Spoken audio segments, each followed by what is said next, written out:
আসসালামু আলাইকুম প্রিয় ইবিআইবাসী, আশা করছি তোমরা ভালো আছো এবং সুস্থ আছো। শুরু করে দিলাম তোমাদের এই ক্লাসটা। আজকেও আমরা রুটিন বহির্ভূত একটা টাইমে ক্লাস নিচ্ছি। এর কারণ হচ্ছে গতদিন একটা ইভেন্ট ছিল, তোমরা জানো যে একটা এডটেক সামিট ছিল। সেখানে আমরা তোমাদের যত অনলাইন প্ল্যাটফর্মগুলো আছে সবাই একত্র হই এবং ওখানে একটা আলোচনা সভা অনুষ্ঠিত হয় ঢাকার ওয়েস্টিনে।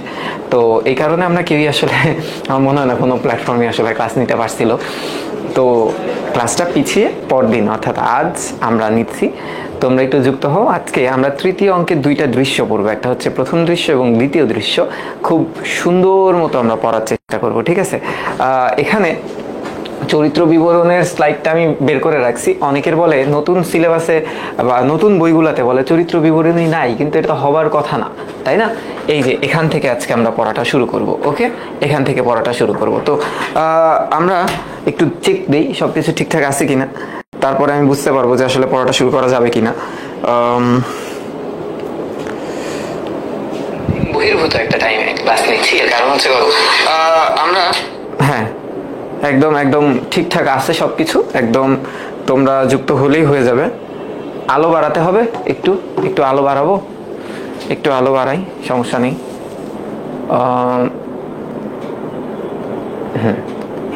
ঠিক আছে, আসো।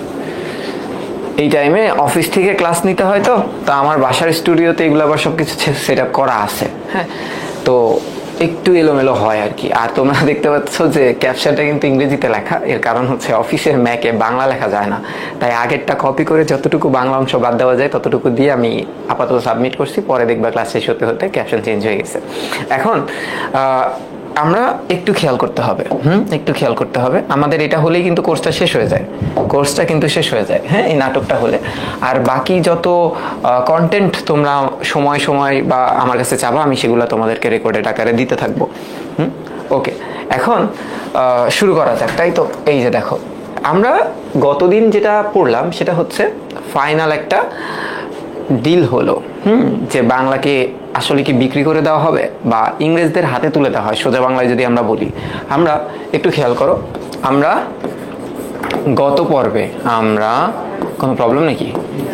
গত পর্বে কি দেখছিলাম বলো তো? গত পর্বে দেখলাম কিভাবে কিভাবে কিভাবে চূড়ান্ত চূড়ান্ত কি বলতো, চূড়ান্ত সিদ্ধান্তের মাধ্যমে মাধ্যমে কারা বলতো? মাধ্যমে এই যে নবাব বিরোধী চক্র, হ্যাঁ, নবাব বিরোধী চক্র,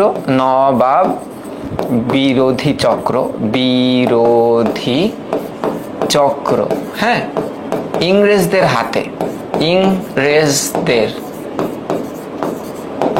হাতে বাংলাকে তুলে দিল। হ্যাঁ, বাংলাকে তুলে দিল। তোমরা বলতে পারো ভাই তুলে দিল তো না, আসলে চুক্তি করলো, এক হিসাবে তুলেই দিছে। সরাসরি তারা বাংলাকে একদম ইংরেজদের হাতে তুলে দিছে, ওখানে আর কোনো সুযোগ নাই। হ্যাঁ, ওখানে আসলে কোনো কনক্লুশনের সুযোগ নাই যে ওখানে তোমরা পরবর্তীতে বাংলা আবার ফিরে পাবে, এরকম হয় না।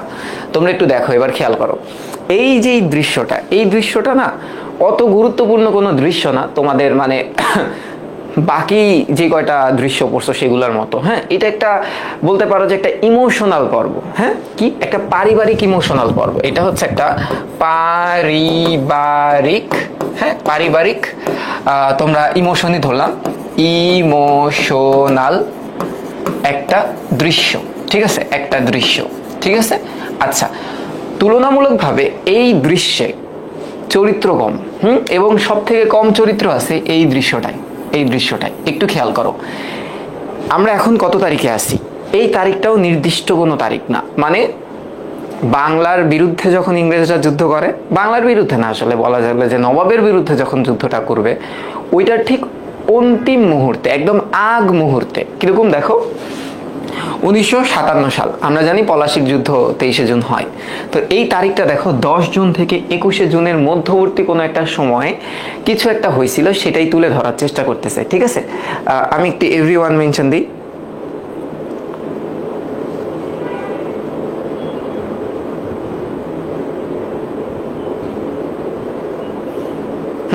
এবার একটু দেখো, তাহলে ব্যাপারটা কেমন একটু খেয়াল করবো আমরা। হ্যাঁ, একটু খেয়াল করবো। দেখো কোথায়, সেটা হচ্ছে লুৎফুন্নিসার কক্ষে।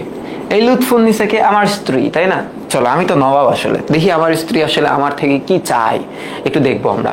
তো প্রথম কথা আগে বুঝতে হবে ক্যারেক্টারটা সম্পর্কে জানতে হবে। একটু দেখো, হ্যাঁ একটু দেখো, তোমাদের বইতেই লেখা আছে। কই কই আসো, আমি তোমাদেরকে ধরে ধরে বুঝাই দিই। দেখো ভালো মতো। হ্যাঁ, লুৎফুন্নেসা নবাব সিরাজউদ্দৌলার স্ত্রী। সো এটা নিয়ে আসলে আর অত কিছু লাগবে না, তোমরা এখান থেকে এটা একটু এমসিকিউর জন্য পড়ো। কিন্তু এই এমসিকিউটা আসলে কলেজে আসে না, এটা অ্যাডমিশনে আসে। তিনি ইরিচ খানের কন্যা, এটা একটু লাগবে যে তার বাবার নাম কি। হ্যাঁ, বাবার নাম কি, এটা লাগবে তোমাদের। এবার একটু দেখি, 1 মিনিট, গরম লাগতেছে।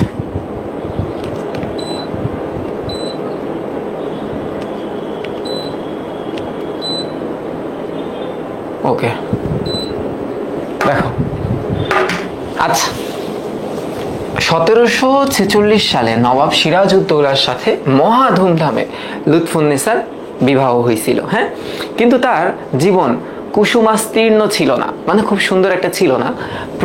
প্রাসাদ রাজনীতির সঙ্গে তার কোনো সম্পর্ক না থাকলেও তাকে বিসর্জন দিতে হয়েছে সবকিছু। কিভাবে একটু খেয়াল করবে এখান থেকে। 1947 সালে পলাশির যুদ্ধে, 1747, সিরাজ পরাজয়ের পর তিনি তার স্বামীর হাত ধরে অজানা গন্তব্যে পাড়ি জমিয়েছিলেন। কিন্তু পথিমধ্যে কথার অর্থ হচ্ছে পথের মধ্যে, পথের মধ্যে। এবং মীর জাফর এবং তার পুত্র মিরন, এরা কিন্তু লুৎফুন্নেসাকে চাইছিল নিজের করে নিতে একটা সময়। হাতে ধরা পড়েন, সিরাজ বন্দী হয়ে চলে যান মুর্শিদাবাদে, আর লুৎফুন্নেসাকে নিয়ে যাওয়া হয় ঢাকায়। সুতরাং স্বামীকে হত্যার দৃশ্য তিনি দেখেনি। মৃতদেহের সৎকারেও তিনি ছিলেন না। এখন তোমরা বলতে পারো তিনি তো মুসলিম ছিল, তারপর মৃতদেহ সৎকার, এটা তো সবসময় হিন্দু টার্মের সাথে আমরা দেখছি, কিন্তু ব্যাপারটা এরকম না, এটা হচ্ছে শেষ ক্রিয়া আর কি। এবার একটু দেখো, তাকে মুর্শিদাবাদে ফিরিয়ে আনা হয়। তিনি নিঃস্ব, আপন বলে পৃথিবীতে তার কেউ ছিল না। খোশবাগের গোরস্থানে স্বামীর সমাধিতে সন্ধ্যা প্রদীপ জ্বালিয়ে তার নিঃসঙ্গ জীবন কাটে। মিরন তাকে বিয়ে করতে চেষ্টা করেছিল, হ্যাঁ চেয়েছিল, এটা একটু পড়ো।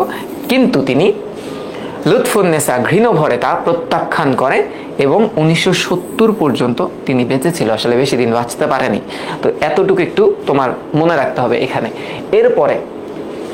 এরপরে আরেকটা ক্যারেক্টার কে আছে দেখো, এই যে আমিনা বেগম। হ্যাঁ, আমিনা যিনি হচ্ছে রাজমাতা। কে? রাজমাতা কাদেরকে বলা হয়? রাজার মায়েদেরকে বলা হয়। এবার একটু দেখো, পরিচারিকা মানে হচ্ছে একজন দাসী। হ্যাঁ, একজন দাসী। যখন সিরাজ আর লুৎফুন্নেসা রোমান্টিক মুডে থাকবে তখন এই দাসীটা চলে আসবে। এবার একটু দেখো, ঘসেটি বেগম তার খালা, লুৎফা তার স্ত্রী, এতটুকু তো আমরা বুঝতে পারছি। এবং আমিনা বেগমের সম্পর্কে যতক্ষণ আমরা জানছি সেটা হচ্ছে আমিনা বেগমের তোমার জামাইয়ের নাম, অর্থাৎ তার কি বলে হাজবেন্ডের নাম কি ছিল বলো তো? হাজবেন্ডের নাম কি ছিল? হ্যাঁ, তোমাদের কি মনে আছে? জয়নুদ্দিন বা জৈনুদ্দিন, এই অনেকে অনেক নামেই তাকে ডাকে আর কি। এই বানানটা ওরকম গুরুত্ব রাখে না এই জায়গায়, কারণ ইতিহাসের বিভিন্ন জায়গায় দেখবা জয়নুদ্দিন লেখা, কোনো জায়গায় জৈনুদ্দিন লেখা, এরকম। যাই হোক, এখন তার সন্তান কয়টা পাই? বই অনুসারে সন্তান পাই আমরা 3টা। 3 ছেলের কথা আমরা পাই। হ্যাঁ, 3 ছেলের কথা আমরা পাই। এখন আর বেশি না বাড়াই, এবার কি হচ্ছে দেখো, শিল্পী বৃন্দ মঞ্চে প্রবেশের অনুসারে মাত্র 4 জন, এবং তাদের পারিবারিক একটা ফ্যামিলি ড্রামা এই জায়গায় আমরা দেখবো, কারণ খালা, মা, বউ এরাই আছে। খেয়াল করো, নবাব জননী আমিনা বেগম ও লুৎফুন্নেসা উপবিষ্টা, মানে কি বসে আছে। হ্যাঁ, বসে আছে। হ্যাঁ, ঘসেটি বেগমের প্রবেশ, এখানে একটা ড্রামা হবে। দেখো, ঘসেটি বলতেছে, বড় সুখে আছো রাজমাতা আমিনা বেগম। এটা কিন্তু একটা খোঁচা দিছে, একটা খোঁচা মারছে। হ্যাঁ, খোঁচা মারছে যে তুমি তো বড় সুখে আছো, তোমার পোলা আমার তো সুখে থাকতে দেয়নি, আমার প্রাসাদ মতিঝিল থেকে আমাকে বের করে দিছে। এবার কি লুৎফা বলতেছে, আসুন খালাম্মা, আসুন স্ত্রী। হ্যাঁ, এখন ঘসেটি বলতেছে, বেঁচে থাকো, সুখী এবং সৌভাগ্যবতী হও, এমন দোয়া করলে সেটা আমার পক্ষে অভিশাপ হয়ে দাঁড়াবে। তাই সে দোয়া করতে পারলাম না। কেন বলো তো? কারণ নবাবের ভালো হলে নবাব তো তাকে ছেড়ে কথা বলবে না, নবাব তো তাকে, হ্যাঁ তাকে কি রক্ষা করবে না, কোনোভাবে রক্ষা করবে না। কারণ নবাব যদি জেনে যায় তার বিরুদ্ধে জেনে গেছে, আসলে এই পর্বেই দেখবা নবাব সবকিছু জেনে গেছে এবং যুদ্ধের একটা প্রিপারেশন নিচ্ছে। এখন নবাব এর ভালো হলে তো ঘসেটির ভালো হবে না, নবাব মৃত্যুবরণ করুক এটাই তো ঘসেটি বেগম চাইবে। এবার একটা জিনিস দেখো কি বলতেছে, দেখো আমিনা বলতেছে, ছি আপা এসো কাছে এসে বসো, কি বলছো এসব, হ্যাঁ অনর্থক। ঘসেটি বলতেছে, বসতে আসিনি, দেখতে এলাম কত সুখে আছো তুমি। পুত্র নবাব, পুত্রবধূ নবাব বেগম, পৌত্রী শাহজাদি, পৌত্রী মানে কি নবাবের মেয়ে আর কি, নবাবের মেয়ে, মেয়ে, হ্যাঁ এটাকে আমরা বলবো কি বলবো, এটাকে আমরা ডাচেস বলি না। ডিউক মানে হচ্ছে তোমার এটা কি বলে, ইউকেতে এই শব্দগুলো খুব প্রচলিত। ডিউক মানে হচ্ছে নবাবের পরে বা রাজার পরে যে আসে যুবরাজ, আর ডাচেস কথাটার অর্থ হচ্ছে তোমার হচ্ছে যুবরাজ্ঞী। তাহলে এটার মানে হচ্ছে ক্রাউন প্রিন্সেস, আমরা এটাকে বলতে পারি যে crown princess, princess crown princess মানে যদি ওর কোনো সন্তান না থাকে, তা মানে ছেলে সন্তান না থাকে, তাহলে নবাব তো উনিই হবে, যদি মেয়ে নবাব বসে মসনদে তবেই। এবার কি বলতেছে দেখো, আমিনা বলতেছে, সিরাজ তোমারও তো পুত্র, তুমি কোলে পিঠে করে মানুষ করেছো এই ছেলেটাকে। ঘসেটি বলতেছে, অদৃষ্টের পরিহাস মানে দুর্ভাগ্য, হ্যাঁ দুর্ভাগ্য, দুর্ভাগ্য, দুর্ভাগ্য, হ্যাঁ তাই ভুল করেছিলাম। যদি জানতাম বড় হয়ে সে একদিন আমার সৌভাগ্যের অন্তরায় হবে, সৌভাগ্যের ফাঁকা হবে বা সৌভাগ্যের বাধা হবে, কথাটার অর্থ কি বাধা হবে, হ্যাঁ যদি জানতাম অহরহ সে আমার দুশ্চিন্তার একমাত্র কারণ হবে, জীবনের সমস্ত সুখ শান্তি সে গ্রাস করে রাহুর মতো মানে অমঙ্গলের মতো, হ্যাঁ অমঙ্গল, অমঙ্গলের মতো, তাহলে দুধের শিশু সিরাজকে প্রসাদ চত্বরে আছড়ে মেরে ফেলতে কিছু দ্বিধাবোধ করতাম না। এখন মায়ের সামনে যদি এই কথা বলো বা বউয়ের সামনে যদি এই কথা বলো, কেমন হবে ব্যাপারটা? আপনাকে আমরা মায়ের মতো ভালোবাসা করি, মায়ের মতো শ্রদ্ধা করি খালাম্মা। এখন ঘসেটি বলে, থাক একদম ফ্যামিলি ড্রামা, হ্যাঁ থাক, সে সত্যি থাক, যে সত্যিকার মা তার মহলেই তো চাঁদের হাট বসিয়েছো। চাঁদের হাট মানে কি বিরাট কারবার, কথাটার অর্থ কি বিরাট কারবার, বিরাট কারবার, কারবার বসিয়েছ। আমাকে আবার পরিহাস করো কেন, আমার সাথে তোমরা অপমান করতেছো কেন, হ্যাঁ অপমান, অপমান, আমাকে তোমরা অপমান করছো কেন? দরিদ্র নারী আমি, হ্যাঁ মজা নিচ্ছ তোমরা। নিজের সামান্য বিত্তের অধিকারিণী হয়ে এক কোণে পড়ে থাকতে চেয়েছিলাম। কোণে বলতে ওই যে তার নিজের প্রাসাদ, তার নিজের, হ্যাঁ নিজের প্রাসাদের কথা বলতেছে। প্রাসাদ মনে আছে, মতিঝিল মহল, মতিঝিল মহল, এটা আবার ঢাকার মতিঝিল মনে করো না, হ্যাঁ পরে আজকে দেখবা তোমরা আবার যা ভাঙচুর শুরু করে দিছো যে সিরাজকে কেন হত্যা করছে এই দুষ্ট নারী। যাই আমরা মেট্রো রেলে করে উঠে একদম লাস্ট স্টেশনে নামবো, ওইটাই মতিঝিল, তারপর ভাঙচুর করে চলে আসবো। এবার একটু দেখো, হ্যাঁ কিন্তু মহাপরাক্রমশালী নবাব সে অধিকারটুকু আমাকে দিল না, যে এত পাওয়ারফুল সে আমাকে সে অধিকারটুকু দেয় নাই, আমাকে বের করে দিছে ঘর থেকে। আমিনা বলতেছে, কি হয়েছে তোমার, পুত্রবধূর সামনে এরকম রূঢ় ব্যবহার করছে কেন? ঘসেটি বলতেছে, কে পুত্র, কে পুত্রবধূ, হ্যাঁ কে? সিরাজ আমার কেউ না, সিরাজ বাংলার নবাব, আমি তার প্রজা। ক্ষমতার অহংকারে উন্মত্ত না হলে সে আমার সম্পত্তিতে হস্তক্ষেপ করতে সাহস পেত না। বলতেছে ওর পাওয়ার আছে দেখেই তো এই কাজটা করতে পারছে, হ্যাঁ পাওয়ার না থাকলে কি পাইতো? পাওয়ার আছে, আছে দেখে এমন করেছে, এমন করেছে। এবার দেখো লুৎফা বলতেছে, শুনেছি আপনার কাছে কিছু টাকা ধার নিয়েছিল কলকাতা অভিযানের সময়ে, টাকার প্রয়োজন হয়েছিল তাই? মানে আমরা একেবারে শুরুতে, হ্যাঁ কি পাইছিলাম বলতো? একেবারে শুরুতে দেখছিলাম যে নবাব কলকাতা অভিযান করছে, মনে আছে ইংরেজদের বিরুদ্ধে, ওই যে কাশিম বাজারে শুরুতে নবাব যে যুদ্ধ করে, হ্যাঁ সেটার কথা বলতেছে, যে কলকাতা অভিযানের সময় তো কিছু টাকা নিছিল আমার থেকে, হ্যাঁ কিন্তু গোলমাল মিটে গেলে সে টাকা তো আবার আপনি ফেরত পাবেন। ঘসেটি, নবাব টাকা ফেরত দেবে? নবাব, যেহেতু নবাব ও টাকা কেন ফেরত দেবে আমাকে? লুৎফা বলতেছে, কেন দেবেন না? তাছাড়া সে টাকা তো তিনি ব্যক্তিগত প্রয়োজনে ব্যয় করেনি, দেশের জন্য। ঘসেটি এখন বলতে, থামো থামো, লম্বা লম্বা বক্তৃতা করো না। সিরাজের বক্তব্য তবু সহ্য হয়, কারণ সিরাজ যত যাই হোক, হ্যাঁ যত যাই হোক নিজের ভাগনা, তাই না? নিজের মানুষ, যত যাই হোক সে তো নিজের মানুষ, কিন্তু এই মেয়ে তো নিজের না। এই মেয়ে আবার আমাকে লেকচার দিচ্ছে কেন? তার বুকে পিঠে করে মানুষ করেছি, কিন্তু তোমার মুখে বড় বড় বুলি শুনতে গায়ে যেন জ্বালা ধরে। হ্যাঁ, আমি না, সিরাজ তোমার কোনো ক্ষতি করেনি বড় আপা, তুমি এমন কেন করছো? ঘসেটি, তার নবাব হওয়াই তো আমার মস্ত বড় ক্ষতি ছিল। কেন বলতো? কারণ তার স্বাধীনতায় হস্তক্ষেপ করছে।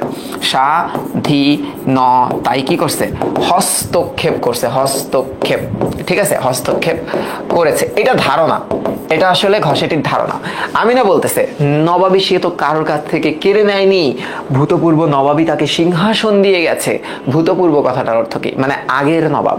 আগের নবাব বলতে তোমার পিতা, তোমার ড্যাডি, তোমার পিতা আমার সন্তানকে নবাব ঘোষণা করে গেছে। এখন ঘসেটি বল, বৃদ্ধ নবাবকে ছলনায় ভুলিয়ে তোমরা সিংহাসন দখল করেছো। যে এটা বৃদ্ধ নবাব, তখন তো আলীবর্দী খাঁ অনেক বুড়া ছিল, হ্যাঁ, এবং বৃদ্ধ নবাবকে তোমরা বিভিন্নভাবে ছলনা করছো। এই ছলনার মাধ্যমে সে সিরাজকে নবাব ঘোষণা করে দিয়ে গেছে। এরপরে কি দেখো, এরপর আমি না বলতেছে আমরা করেছি, আমরা ছলনা করেছি। এখন ঘসেটি বলতেছে ভাবছো কি বিস্মিত হওয়ার ভয় করলেই আমি তোমাকে বিশ্বাস করব? তোমাকে আমি চিনি, তুমিও কম সাপিনী নও। তার মানে এখানে কিন্তু একটা সাপের খেলা চলতেছে। বলতেছে এই যে তোমরা বলো না আমার বন্ধুরা তো এক একটা স্নেক, হ্যাঁ স্নেক, ওরে বাবা রে বাবা, তোমরা যে পরিমাণ ফেসবুকে স্ট্যাটাস দাও আজকে তো আমি সাপ, মানে আমি তো সাপ পালি, কারণ আমার বন্ধুরা সবাই সাপ, ঠিক আছে। ওই সাপের কথাটা কিন্তু বহু আগের থেকে আছে। দেখো কি বলতেছে, তুমি কম সাপিনী নও, হ্যাঁ তুমিও কম সাপ না, তুমিও তো একদম হিস করে দাও। এবার আমি না বলতেছে তুমি অনর্থক বিষ উদ্গার করছো বড় আপা, যে তুমি তোমার মনের মধ্যে বিষ পুষে রেখেছ, মনের মধ্যে বিষ, হ্যাঁ বিষ পুষে রেখেছ, মনের মধ্যে বিষ পুষে রেখেছ। এখন তুমি অনর্থক বিষ উদ্গার করছো বড় আপা, তোমার এই ব্যবহারের অর্থ আমি কিছুই বুঝতে পারছি না। ঘসেটি বলতেছে বুঝবে, সেদিন আসছে, আর বেশি দিন এমন সুখে ছেলেকে নবাবী করতে হবে না। মানে এখানে একটা আলটিমেটাম দিছে, বুঝছো, আলটিমেটাম, সে একটা আলটিমেটাম দিছে। এই আলটিমেটামটা কেন দিছে? কারণ আর কিছুদিন পরেই সে এমন চক্রান্ত করছে যে নবাব আসলে তার জায়গাটা ছেড়ে দিতে বাধ্য হবে। হ্যাঁ, এবার কি বলতেছে দেখো, এবার সিরাজ আসছে। সিরাজউদ্দৌলা একটি দিনের জন্য সুখে নবাবী করেনি খালাম্মা। ঘসেটি বলতেছে এসেছে শয়তান, ধাওয়া করছে আমায় পিছে পিছে। সিরাজ, আপনার সঙ্গে প্রয়োজন আছে। ঘসেটি বলতেছে কিন্তু তোমার সাথে আমার কোনো প্রয়োজন নাই। সিরাজ বলতেছে আমার প্রয়োজন আপনার সম্মতির অপেক্ষা রাখছে না খালাম্মা, যে আপনি হ্যাঁ বলুন বা না বলুন, আপনি সময় দেন বা না দেন, আমি নবাব, আপনি বাধ্য আমার সাথে কথা বলতে। ঘসেটি বলতেছে তাই বুঝি সেনাপতি পাঠিয়ে আমাকে সংবাদ দিয়েছো যে তোমার আরো কিছু টাকার দরকার? সিরাজ, খবর আপনার অজানা থাকার কথা নয়, সবই তো আপনি জেনে যান। মানে সিরাজও এই জায়গায় একটা বলতে পারো যে একটা খোঁচা দিছে। হ্যাঁ, একটা খোঁচা দিছে। কেন খোঁচা দিছে? যে আমি রাজ্য পরিচালনা করতে যে সিদ্ধান্ত নেই, হ্যাঁ সেই সিদ্ধান্ত আপনি তো অনেক আগেই পেয়ে যান, কারণ সবাই তো আপনার লোক, হ্যাঁ আপনি তো তাদের সাথে ষড়যন্ত্র করেন। ঘসেটি বলতেছে অর্থাৎ কি বলার চেষ্টা করছো? অর্থাৎ তুমি কি বুঝাচ্ছ? কি বুঝাচ্ছ? হ্যাঁ তুমি কি বুঝাচ্ছ? সিরাজ বলতেছে অর্থাৎ আমি জানি যে বাংলার ভাগ্য নিয়ে গুরুত্বপূর্ণ রাজনৈতিক আলোচনার সমস্ত খবরই আপনি রাখেন। আরো স্পষ্ট করে শুনতে চান? আমি জানি যে সিরাজের বিরুদ্ধে আপনার আক্রোশের কারণ আপনার সম্পত্তিতে হস্তক্ষেপ করেছি বলে নয়, রাজনৈতিক প্রাধান্য লাভের আশায় আপনি উন্মাদ, মানে কি আপনি পাগল। হ্যাঁ আপনি পাগল। এখানে কয়েকটা কারণ আমরা পাই যে নবাব প্রথমত মনে আছে সে যার সাথে পরকীয়া করত তাকে নবাব হত্যা করলো আলীবর্দী খাঁয়ের নির্দেশে, তারপর থেকে তার ব্যক্তিগত আক্রোশ ছিল, এরপরে শওকত জংহকেও মেরে ফেললো। তো প্রত্যেকটা দিক থেকে কোণঠাসা বানাই দিছিল কিন্তু ঘসেটিকে। তো এইগুলা শুধুমাত্র টাকা পয়সার জন্য তো আসলে হবে না, এটা হচ্ছে রাজনৈতিক প্রাধান্য পাওয়ার জন্য, যে রাজ্য চালনা করার জন্য যে ডিসিশনগুলো নবাব নিত সেই ডিসিশন ঘসেটির পছন্দ হইতো না, তারও পাওয়ার লাগতো। এইগুলা কারণে আমি অনুরোধ করছি আপনার সঙ্গে আমাকে যেন কোনো প্রকার দুর্ব্যবহার করতে না হয়। ঘসেটি, তুমি আমাকে ভয় দেখাচ্ছ নবাব? সিরাজ, আপনাকে আমি সাবধান করে দিচ্ছি। ঘসেটি বলতেছে এই চোখ রাঙাবার স্পর্ধা বেশি দিন থাকবে না নবাব, আমিও তোমাকে সাবধান করে দিচ্ছি। মানে এখানে একটা ফ্যামিলি ড্রামা, চরম লেভেলে ফ্যামিলি ড্রামা চলতেছে। সিরাজ বলতেছে আমার ভবিষ্যৎ ভেবে আপনি উৎকণ্ঠিত হবেন না খালাম্মা, আপনার নিজের সম্বন্ধেই আমি আপনাকে সব সতর্ক করে দিচ্ছি, নবাবের মাতৃস্থানীয়রা মানে স্থানীয়রা হয়ে আপনার শত্রুদের সঙ্গে যোগাযোগ রাখা বাঞ্ছনীয় নয়, মানে কি উচিত না, উচিত না। অন্তত আমি আপনাকে সে দুর্নামের হাত থেকে রক্ষা করতে চাই যে আপনার বিরুদ্ধে কেউ যখন কথা বলবে যে নবাবের মাতৃস্থানীয়রা, এর মানে কি যে নবাবের মায়ের লোকেরা, কাছের লোকেরা, এই কথাটার অর্থ হচ্ছে আপন মানুষেরা, আপন মানুষেরা। হ্যাঁ, আচ্ছা ঘষটি, তোমার মতলব বুঝতে পারছি না সিরাজ। রাষ্ট্রের অভ্যন্তরীণ গোলযোগের সময় কোনো ক্ষমতালোভবিলাসী স্বার্থপরায়ণ নারীর পক্ষে রাজনৈতিক সঙ্গে যোগাযোগ রাখা দেশের পক্ষে অকল্যাণকর। আমি তাই আপনার গতিবিধির উপরে লক্ষ্য রাখবার ব্যবস্থা করেছি। আমার প্রাসাদে আপনার স্বাধীনতায় কেউ হস্তক্ষেপ করবে না, তবে লক্ষ্য রাখা হবে যাতে দেশের বর্তমান অশান্তি দূর হবার আগেই বাইরের কারোর সঙ্গে আপনি কোনো ধরনের যোগাযোগ রাখতে না পারেন। তাহলে আলটিমেটলি বলতে পারো তাকে গৃহবন্দী করে ফেলা হলো। তাকে কি করা হলো? তাকে গৃহবন্দী করে ফেলা হলো। হ্যাঁ, তাকে কি করা হলো? তাকে আলটিমেটলি গৃহবন্দী করে ফেলা হলো। বুঝতে পারছো? এবার কি বলতেছে দেখো, ঘষেটি ক্ষিপ্ত হয়ে, ওর অর্থ আমি বুঝি মহামান্য নবাব। দ্রুত আমেনার দিকে চলে, শুনলে তুমি রাজমাতা, আমাকে বন্দিনী করে রাখা হলো। এইবার বলো আমি তার মা, সে আমার পুত্র, তাই না? হা হা হা হা, কি শিক্ষা দিছো তুমি? এবার কি বলতেছে আমিনা, বলতেছে এইসব লক্ষণ তো ভালো না। মানে সে একটা মা, তো সে একটা বিপদের আশঙ্কা, হ্যাঁ সে একটা বিপদের আশঙ্কা বুঝতে পারে, বুঝছো, বুঝতে পারে। উঠে দরজার দিকে এগোতে বড় আপা শুনে যাও, বড় আপা কি হয়েছে তোমার? এখন ঘরে কে কে আছে? লুৎফা আছে আর হচ্ছে নবাব আছে। তাদের ভিতরে এখন একটু রোমান্টিক কার্যক্রম আমরা দেখবো আর কি, ঠিক আছে? এখন দেখো লুৎফা বলতেছে কি, খালাম্মা বড় বেশি অপমান বোধ করেছেন, ওর সঙ্গে অমন ব্যবহারটা করা মনে হয় উচিত হয়নি। এখন সিরাজ কি বলে দেখো, সিরাজ বলতেছে আমার ব্যবহারে সবাই অপমান বোধ করছে লুৎফা, শুধু অপমানটা আমার নাই, উল্টা রিভার্স সাইকোলজি খেলতেছে। লুৎফা বলতেছে ও কথা কেন বলছেন জাহাপনা, কি হয়েছে আমার, বলেন, আমাকে বলেন। সিরাজ, তুমি অন্ধ হলে আর কার কাছে আমি আশ্রয় পাবো বলো? লুৎফা বলতেছে তুমিও অন্ধ হয়ে গেছো। তুমিও অন্ধ হওয়ার কথাটার মানে কি? তুমিও বিচার করতে পারছো না, বিচার করতে পারছো না, তুমিও বিচার করতে পারতেছো না। হ্যাঁ, তুমি অন্ধ হয়ে গেছো, দেখতে পাচ্ছ না শুধু অপমান নয়, আমাকে ধ্বংস করার আয়োজনে সবাই কিরকম মেতেছে। লুৎফা, কিন্তু খালাম্মা এরকম কেন করবে? কথাটার অর্থ এরকমই। সিরাজ, আমাকে ক্ষমতাচ্যুত করতে পারলে খালাম্মা সবচেয়ে বেশি খুশি হবেন। লুৎফা, অতটা বিশ্বাস করা কঠিন, তবে ওর মন আপনার উপর যথেষ্ট বিষিয়ে উঠেছে। হ্যাঁ, আপনার উপর যথেষ্ট বিষিয়ে উঠেছে তা ঠিক, কিন্তু সিরাজ কি বলতেছে দেখো, থামলে কেন বলো? লুৎফা, বলাটা বোধ হয় ঠিক হবে না। সিরাজ বলো। লুৎফা, বিধবা মেয়ে মানুষ, ওর সম্পত্তিতে বারবার এমন হস্তক্ষেপ করতে থাকলে ওর ভরসা নষ্ট হয়ে যাবে, তাই এরকম পাগলায় বিষিয়ে উঠবেই।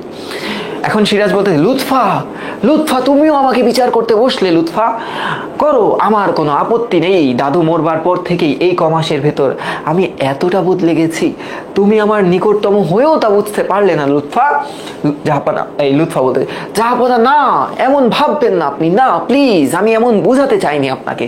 এখন সিরাজ বলতেছে, মনে পড়ে লুৎফা, দাদুর মৃত্যু শয্যায় আমি কথম কেটেছিলাম শরাব স্পর্শ করব না, মানে আমি মদ খাবো না। কথাটার অর্থ হচ্ছে আমি মদ খাবো না কখনো, ঠিক আছে? তার মানে তোমরা বুঝতে পারতেছো নবাবের কিন্তু এই ইটিস পিটিস করার স্বভাব ছিল। আমি তা করিনি, তুমিও জানো লুৎফা, আমি তা করিনি, আমি ভালো হয়ে গেছি, আমি একদম জোর মতো ভালো হয়ে গেছি, ঠিক আছে? এবার দেখো লুৎফা কি বলতেছে, না আমি ওসব কোনো কথাই তুলছি না জাহাপনা। সিরাজ, আমি জানি, সেই জন্যই বলেছি সব খুঁটিয়ে বিচার করো। লুৎফা বলতেছে, আমি আপনার বিরুদ্ধে অভিযোগ আনবার কোনো কথা বলিনি জাহাপনা, খালাম্মা প্রায় কাঁদতে বেরিয়ে গেলেন, তাই আমি বলেছি। সিরাজ, তাই তোমার মনে হলো ওর টাকা পয়সা হাত দিয়েছি বলে উনি আমার উপর অতখানি বিরক্ত হয়েছে? কিন্তু তুমি জানো না কতখানি উৎসাহ নিয়ে উনি অজস্র অর্থ ব্যয় করেছেন শওকত জংহের কামিয়াবির জন্য। শওকত জংহ মানে কি? শওকত জংহ হচ্ছে ওর মেজো খালার ছেলে, যুদ্ধে যে হেরে গেল আর কি, 1956 সালের ঘটনা, প্রায় 1 বছর আগে, তোমরা জানো। এখন নবাবের বিরুদ্ধে শওকত জংহকে রেডি করতেছিল কে? এই যে ঘষেটি, কারণ শওকত জংহকে যদি নবাব করা হয়, আমরা পাইছি দ্বিতীয় দৃশ্যের দিকে বা প্রথম দৃশ্যের শেষের দিকে, অঙ্কের শেষের দিকে, যে শওকত জংহ রাজা হইলে দুইটা কাজ করবে, এক হচ্ছে মেয়েদের সাথে পড়ে থাকবে আর ভাং খায় পড়ে নাচবে, হ্যাঁ, নাতনিওয়ালিদের সাথে পড়ে থাকবে। তো এই শওকত জংহকে রেডি করছিল ঘষেটি। হ্যাঁ, শুধু শওকত জংহ কেন, আমার শত্রুদের শক্তি বৃদ্ধির জন্য ওর দান কম না। এখন কি বলতেছে লুৎফা, আমি মাফ চাইছি জাহাপনা, আমার অন্যায় হয়েছে। এখন সিরাজ বলতেছে লুৎফা এত দেওয়াল কেন, লুৎফা কেন এত দেওয়াল? এটা ওই যে চাচা হেনা কোথায়, চাচা কোথায় হেনা? এবার একটু দেখো, লুৎফা বলতেছে দেওয়াল কোথায়, দেওয়াল কোথায় জাহাপনা, দেওয়ালটা কিসের? এটা হচ্ছে বলছে কি জানো, যে নবাব যখন নবাব হয়ে গেল, সিরাজ যখন নবাব হয়ে গেল, তার মাঝখানে অনেকগুলো দেওয়াল হইলো, অদৃশ্য দেওয়াল, মানে কেউ তার কাছে আসলো না, সবাই দূরে দূরে থাকা শুরু করলে। এটার জন্য বলতেছে সিরাজ, আমার চারপাশে লুৎফা, আমার সারা অস্তিত্ব জুড়ে কেবল দেয়ালের ভিড়। উজির, উজির মানে হচ্ছে উপদেষ্টা, উপদেষ্টা, হ্যাঁ। অমাত্য মানে হচ্ছে মন্ত্রী, মন্ত্রী সেনাপতিদের, এবং আমার মাঝখানে দেয়াল, দেশের নিশ্চিত শাসন ব্যবস্থা, এবং আমার মাঝখানে দেয়াল খালাম্মা। আর আমার মাঝখানে আমার চিন্তা আর কাজের মাঝখানে, আমার স্বপ্ন আর বাস্তবের মাঝখানে, আমার অদৃষ্ট মানে দুর্ভাগ্য ও কল্যাণের মাঝখানে শুধু দেয়াল আর দেয়াল। এখন লুৎফা বলতে জাহাপনা না, জাহাপনা এমন করবেন না জাহাপনা। সিরাজ বলতেছে আমি এর কোনোটি ডিঙিয়ে যাচ্ছি, কোনোটি ভেঙে ফেলেছি, তবু দেয়ালের শেষ হচ্ছে না। লুৎফা, লুৎফা আপনি ক্লান্ত হয়ে গেছেন জাহাপনা। মসনদে বসবার পর থেকে প্রতিটি মুহূর্তই যেন দুপায়ের 10 আঙ্গুলের ওপর ভর দিয়ে দাঁড়িয়ে আছি। ক্লান্তি আসাটা কিছুটা অস্বাভাবিক নয়, সমস্ত প্রাণ শক্তি যেন নিস্তেজ হয়ে পড়েছে লুৎফা। এবার কি বলতেছে দেখো, সমস্ত দুশ্চিন্তা বাদ দিয়ে আমার কাছে 2-1 দিন বিশ্রাম করুন। তার মানে দেখো ওই টাইমে যারা রানী থাকতো, রানীদের কাছে তোমার হচ্ছে কি বলে, রাজারা খুব কম আসতো, মানে তারা তো দূর দূরান্তে থাকতো, সফরে যেত বা বিভিন্ন কাজকর্ম করতো। হ্যাঁ, তো ওই টাইমে যেটা দেখা গেছে যে রানীরা একা থাকতো, এবং রাজা যে টাইমে ফিরতো ওই টাইমে কি হুলুস তুলুস করতো জানি না, পরে একসাথে 10-12টা বাচ্চা হয়ে যেত, তারপরে আবার কোনো একটা জায়গায় যেত, অন্য একটা অঞ্চলে যে আবার বিয়ে করতো, আবার গ্যাপ হয়ে যেত, আবার আসতো, আবার 10-12টা বাচ্চা হইতো, আবার যাইতো ওই জায়গায়, এরকম করতে করতে আসলে তাদের দিন যাইতো আর কি। এখন কি বলতেছে দেখো সিরাজ, কবে যে দুদণ্ড বিশ্রাম পাবো তার ঠিক নেই, আবার তো যুদ্ধে যেতে হচ্ছে, এই যে পলাশির যুদ্ধ। এখন বলতেছে লুৎফা সে কি কথা, আপনি যুদ্ধে যাচ্ছেন? এখন সিরাজ বলতেছে আমার বিরুদ্ধে ইংরেজদের সম্পূর্ণ আয়োজন রেডি আছে, আমি এগিয়ে গিয়ে বাধা না দিলে তারা সরাসরি রাজধানী আক্রমণ করবে। লুৎফা বলতেছে ইংরেজদের সঙ্গে না আপনার মিটমাট হয়ে গেল? সিরাজ হ্যাঁ, আলীনগরের সন্ধি, ওই যে তোমাদেরকে পড়াইলাম, আলীনগরের সন্ধি যখন কাশিমপুরে অ্যাটাকটা হলো, নবাব যখন জিতে গেল, তখন ওই যে ক্লাইভ আবার ফজ টজ নিয়ে যখন ব্যাক করলো, আমরা দ্বিতীয় দৃশ্য পাইছিলাম প্রথম অঙ্কের, তখন তাদের সাথে একটা চুক্তি হয়, আলীনগরের চুক্তি বা সন্ধি। আলীনগর মানে কলকাতা আর কি, তো সেটা তোমরা জানো এবং তোমাদেরকে একটা স্লাইড দিয়ে বুঝাইছিলাম। এবার কি বলতেছে দেখো, হ্যাঁ আলীনগরের সন্ধি, সে সন্ধির মর্যাদা 1 মাস যেতে না যেতেই ধুলোই লুটিয়ে দিয়েছে লুৎফা। কজন বিদেশি বেনিয়ার এত স্পর্ধা কি করে সম্ভব? এই বেনিয়া কথাটার অর্থ হচ্ছে বিজনেসম্যান, বিজনেসম্যান। হ্যাঁ, ওদের এত বড় স্পর্ধা কিভাবে হলো? MEN লিখছি কিন্তু, কারণ অনেকজন। সিরাজ ঘরের লোক অবিশ্বাসী হলে বাইরের লোকের পক্ষে সবই সম্ভব লুৎফা, শুধু একটা জিনিস বুঝে উঠতে পারিনি, ধর্মের নামে ওয়াদা করে মানুষ তা খেলাপ করে কিভাবে। এখানে ওই যে সিরাজ, সরি এখানে হচ্ছে জাফর, হ্যাঁ জগৎ শেঠ, ওদের কথা বলতেছে। জাফর, রায় দুর্লভ,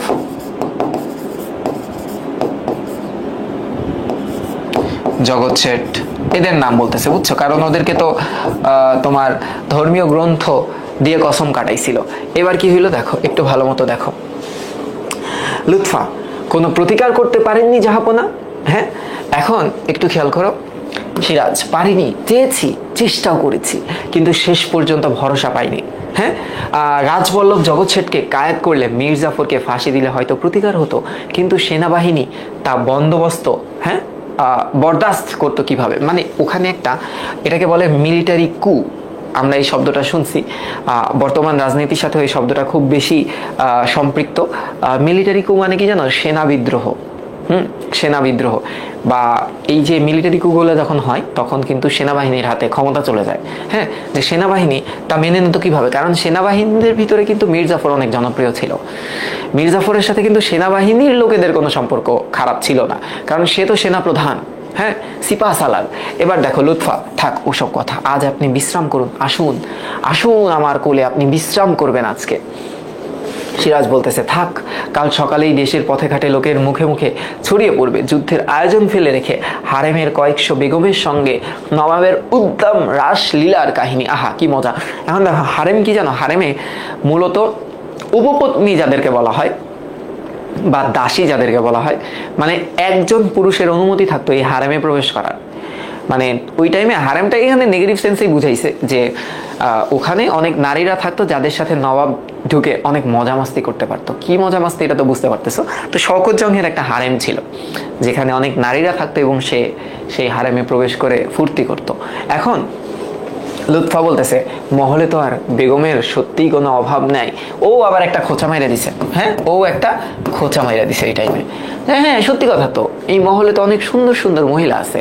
ওই যে এটা হচ্ছে ওই ওই ধরনের কি বলে গার্লফ্রেন্ডদের মতো। হ্যাঁ তুমি ওর দিকে তাকাইছো, তার মানে তো তোমার একটু সমস্যা আছে। ও তুমি ওর রিপ্লাই দিয়েছো, তার মানে তো তুমি আমাকে চিট করতেছো।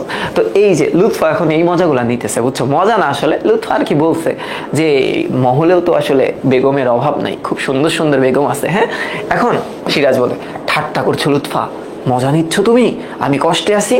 তুমি তো জানোই মরহুম শওকত জংয়ের বিশাল হারেম বাধ্য হয়েই আমাকে প্রতিপালন করতে হচ্ছে।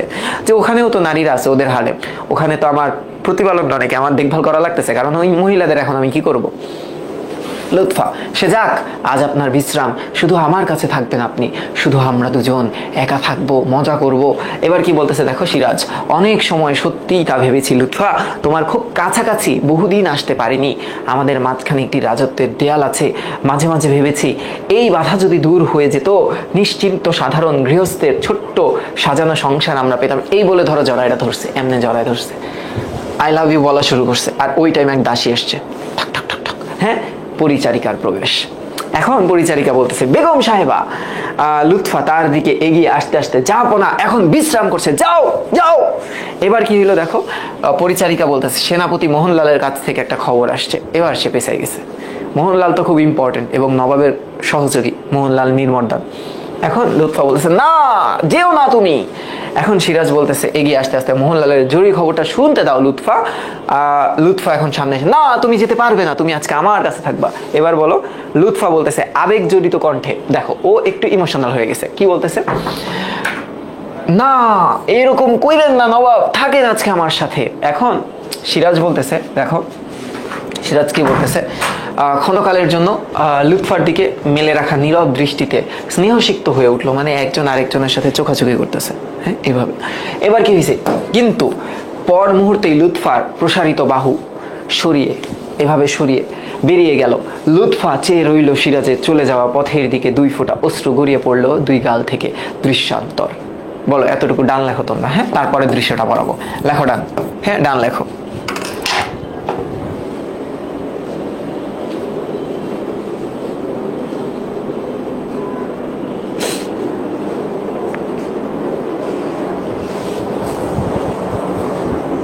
হ্যাঁ, সামনে আম্মু আছে। আরে আন্টি আসসালামু আলাইকুম, আশা করি আপনি ভালো আছেন।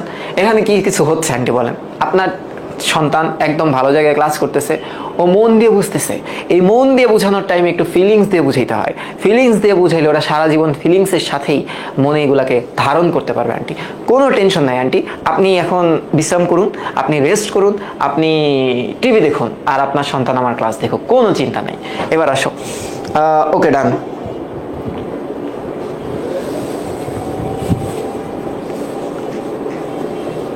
ঠিক আছে, তাইলে ওদের রোমান্টিসিজম শেষ। হ্যাঁ, এবার দেখো, এবার দেখো দৃশ্য। হ্যাঁ দৃশ্য, দ্বিতীয় দৃশ্য। এই যে খেলা শুরু যুদ্ধের আগের দিন, পলাশির যুদ্ধের আগের দিন। দেখো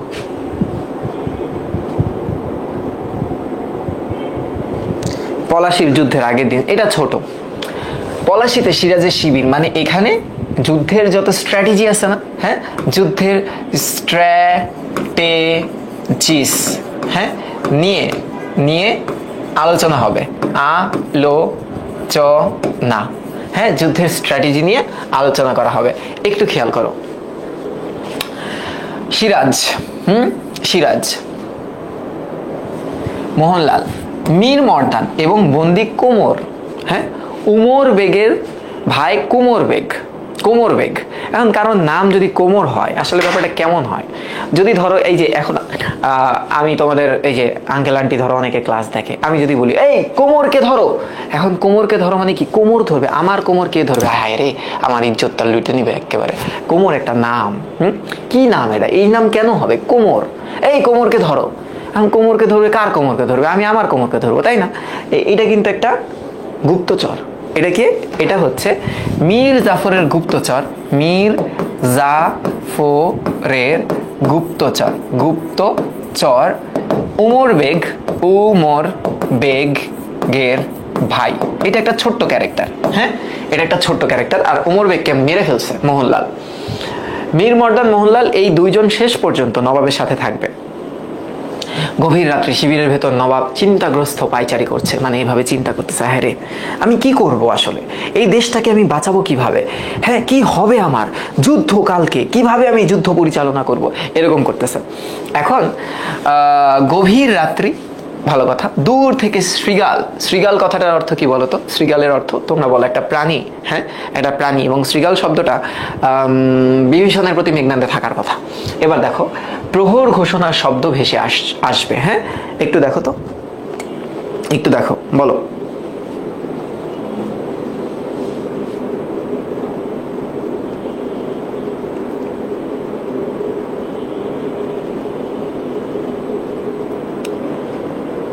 ওকে, দেখো এখন সব মানে পার্সেলাররা এই টাইমেই আসে।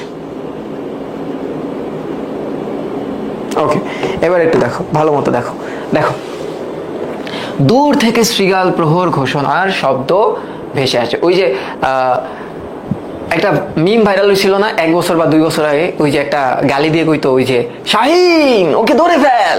এখন এই কোমরকে ধরে ফেলার জন্য কি বলবে? নবাব বলে মোহনলাল কোমরটা ধরো, কোমরকে ধরো। তখন কিরকম সিচুয়েশন হয়েছিল ওই জায়গায় আমি খালি চিন্তা করি, যুদ্ধের ময়দানে। এখন মোহনলাল বলতেছে কোমরকে ধরো, হ্যাঁ, মোহনলালকে যদি বলে কোমরকে ধরো, তাহলে মোহনলাল তো নিজের কোমর ধরবে, ও আরেকজনের কোমর ধরতে পারবে বলো? এবার আসো দ্বিতীয় প্রহর, হ্যাঁ, দ্বিতীয় প্রহর মানে এখন বাজে হচ্ছে, এক প্রহরে তো তোমার 3 ঘন্টা, তার মানে ধরো এখন বাজে হচ্ছে বেলা 3টা, সরি সকাল ভোর 3টা, হ্যাঁ, ভোর রাত। দ্বিতীয় প্রহর অতিক্রান্ত হলো মানে 6টা বেজে গেছে। ঘুম নেই শেয়াল আর সিরাজউদ্দৌলার চোখে, আবার নীরব পায়চারি, হ্যাঁ, এবং বলতেছে ভেবে আমি পাগল হয়ে যাই, আমি ভেবে অবাক হয়ে যাই। মোহনলালের প্রবেশ কুর্নিশ করে দাঁড়ালো নবাব, এভাবে কুর্নিশ করছে। এখন দেখো সিরাজ, সত্যি অবাক হয়ে যায় মোহনলাল, ইংরেজরা সভ্য জাতি বলেই শুনেছি, কিন্তু তারা শৃঙ্খলা জানে, শাসন মেনে চলে, কিন্তু এখানে ইংরেজরা যা করছে তা স্পষ্ট রাজদ্রোহী, মানে কি রাষ্ট্রের বিরুদ্ধে কাজ করছে, হ্যাঁ, রাষ্ট্রের বিরুদ্ধে যারা কাজ করে, বিরুদ্ধে কাজ করছে, হ্যাঁ, একটি দেশের শাসন ব্যবস্থার বিরুদ্ধে তারা অস্ত্র ধরেছে, কি আশ্চর্য। মোহনলাল, যাবো না। সিরাজ, হ্যাঁ বলো মোহনলাল কি খবর? মোহনলাল, ইংরেজদের পক্ষে, এইটা এমসিকিউর জন্য খুব ইম্পর্টেন্ট, হ্যাঁ, এইটা এমসিকিউর জন্য খুব ইম্পর্টেন্ট।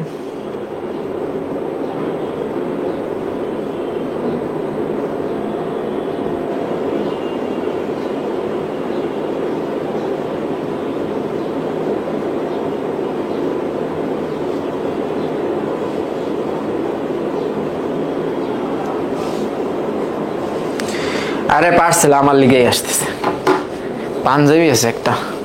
এবার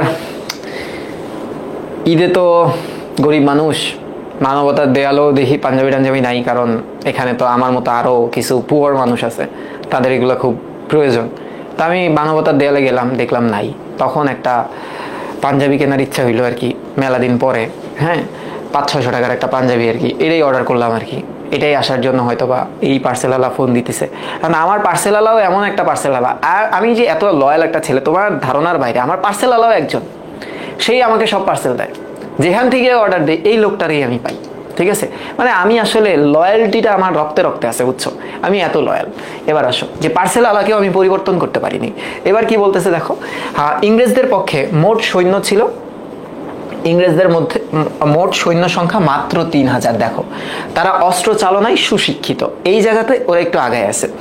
নবাবের পক্ষে সৈন্য সংখ্যা কত, দেখো 50,000। 50,000, তুমি একটু চিন্তা করে দেখো তো, একটু চিন্তা করে দেখো যে ইংরেজরা কতটুকু ছিল, সামান্য। এটাও নবাব পারে নাই যুদ্ধে জিততে, কারণ কি জানো, ওই যে আপন মানুষ যখন ধোকা দেয় না, তখন আর হয় না, তুমি যত বড় শক্তি নিয়েই আগাও না কেন। ছোট বড় মিলিয়ে ওদের কামান হবে মাত্র গোটা 10, আর আমাদের কত, 50টার বেশি। হ্যাঁ, 50টার বেশি। এই নবাবের সৈন্য যদি হাততালি দেওয়াও শুরু করে, শব্দেই তোরা মরে দিত, কিন্তু তারও হয় নাই।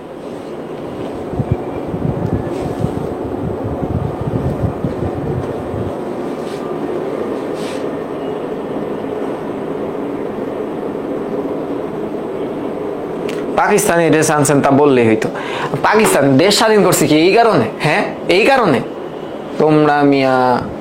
এবার আসো সিরাজ, এখন প্রশ্ন হলো আমাদের সব সিপাহী লড়বে কিনা এবং সব কামান থেকে গোলা ছুটবে কিনা। এই কথা কেন বললো, দেখো এই কথাটার কিন্তু একটা অন্তর্নিহিত অর্থ আছে। অন্তর্নিহিত অর্থ কি জানো? কারণ নবাব বলছে যে আমাদের সব সিপাহী লড়বে কিনা, কারণ এগুলার কন্ট্রোল কাদের হাতে বলো তো? এই কন্ট্রোল তো জাফর আলী খানের হাতে, জাফরের হাতে, জাফরের হাতে। ও যদি কমান্ড না করে, সেনাবাহিনী তো ওর ফলোয়ার, ওখানে তো একটা চেইন অফ কমান্ড কাজ করে, তাহলে কি হবে? মোহনলাল, যাবো না সিরাজ, এমন আশঙ্কা কেন করছি তাই জানতে চাইছেন তো? মীর জাফর রায়দুল্লভ ইয়ার লুৎফখা নিজের সেনাবাহিনী নিয়ে যুদ্ধক্ষেত্রে উপস্থিত হয়েছে, কিন্তু আমার বিশ্বাস করতে প্রবৃত্তি হয় না যে ওরা ইংরেজদের বিরুদ্ধে লড়বে। যে আমার বিশ্বাস করতে কি হয়, প্রবৃত্তি কথাটার অর্থ কি, কষ্ট হচ্ছে যে ওরা ইংরেজদের বিরুদ্ধে লড়বে। ওরা লড়বে না, ওরা ইংরেজদের সাপোর্টেই থাকবে। মোহনলাল, সিপাহ সালারের আরো একখানা গোপন চিঠি ধরা পড়েছে। মানে কি, এই জাফরের কথা বলতেছে যে ইংরেজদের সাথে যখন চিঠি চোরাচালান করতো তখন এই চিঠিটা ধরা পড়ছে। এখন সিরাজ বলতেছে বেঈমান, বেঈমান ওরা। মোহনলাল বলতেছে ক্লাইভের আরো 3খানা চিঠি ধরা পড়েছে, সে সিপাহ সালারের জবাবের জন্য পাগল হয়ে উঠেছে মনে হয়। সিরাজ বলতেছে সাংঘাতিক লোক এই ক্লাইভ, ও একটা মোটা পান্ডার বাচ্চা, ও একটা তিমির বাচ্চা, কচ্ছপের বাচ্চা। হ্যাঁ, ও কোনো ভালো মানুষের বাচ্চা হতে পারে না, ঠিক আছে, ও খরগোশের বাচ্চা, ঠিক আছে। এবার কি বলতেছে, মতলব হাসিল করার জন্য যে কোনো অবস্থার ভিতরে ঝাঁপিয়ে পড়ে, ওর কাছে সবকিছুই যেন বড় রকমের জুয়া খেলা লাগে, তেলা পোকার বাচ্চা একটা, টিকটিকির বাচ্চা একটা। এবার কি বলতেছে দেখো, সিরাজ বলো মীর মর্দান কি হয়েছে। এই মীর মর্দান ক্যারেক্টারটাও হচ্ছে সিরাজের সাথে শেষ পর্যন্ত থাকে, তোমরা জানো। মীর মর্দান এখন বলতেছে ইংরেজ সৈন্য লক্ষ্যভাগে আশ্রয় নিছে এই যে যুদ্ধের আগে, এটা একটু খেয়াল করে